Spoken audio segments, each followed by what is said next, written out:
So dito naman tayo sa mga ano ko, sa mga aquarium tanks. Ayan. So dito feeder. Ayan. Ito yung breeding tank ng feeder ko. Ayan. Daming feeder. So dito naman mga feeder din to. Ayan. Kainin muna natin sila. Dito mga feeder. Ayan. And dito naman mga tiger. Ayan, tiger guppies. Ayan, platinum yan, tiger guppies. Platinum. While dito ito mga feeder. And dito naman tiger guppies. Ayan mga tiger. Ang ganda yan. Actually ito na yung cross ng RDSS saka tiger. Ano gaganda ng fins, lalapad. And yung design sa fins nila magaganda. While dito ito mga platinum. Ayan, dito naman mga platinum. Ayan. So dito ko nilalagay yung mga males.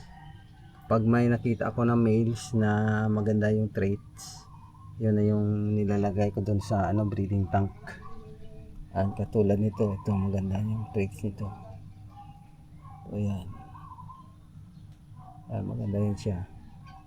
So ginagawa ko, ito maganda din o yan. Maganda yan mga ano nila. So dito naman mga same din, mga males lang din to lahat. So pag may mga males na maganda yung traits, yun na yung nililipat ko doon sa breeding tank. Yun na yung mga males na ginagamit ko for breeding. Kainin muna natin sila. Kain. Kung mapansin nyo, green yung kulay ng tubig. Kasi yun talaga yung ano nito eh. Green water.